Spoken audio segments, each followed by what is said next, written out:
আগের পার্টে তো দেখলেই তোমরা আমি দিদির বাড়িতে এসেছি। তো আজকে দিদির বাড়ি থেকে দিদিকে নিয়ে এখন যাচ্ছি মাসির বাড়ি। তো মাসির বাড়ি থেকে দিদির বাড়ির ডিস্টেন্স খুব একটা বেশি নয়, ওই 5 মিনিট লাগে। তো চলে এসেছি আমরা মাসির বাড়ি, আর এটা হচ্ছে মাসির নতুন বাড়ি। মেশো অনেক যত্ন সহকারে এই বাড়িটা বানিয়েছে, আর বিশাল বড় বাড়ি, এ মাথা থেকে ও মাথা দেখাই যায় না, তোমরা তো দেখে বুঝতেই পারছো।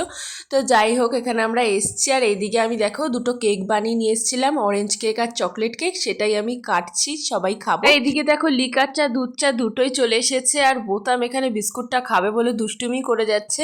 আর আমি যেই খেতে যাচ্ছি দিদি এত হাসাচ্ছে, আমি মানে খেতেই পাচ্ছি না। তো দেখো এই যে আমার দুষ্টু বুড়ো, আর এই যে এটা হচ্ছে আমার দাদার ছেলে, যার জন্মদিন উপলক্ষে আমরা এসেছি। ওর নাম হলো অভিরাজ। তো রাত্রিবেলা আমরা আবার ডিনারটা করে নিলাম, কারণ অনেক রাত হয়ে গেছিলো, আর মাসি এখানে প্রচুর রান্না করেছিল। তো আজকের মিনি ব্লগটা আমি এখানেই শেষ করছি, দেখা হচ্ছে নেক্সট মিনি ব্লগে, বাই।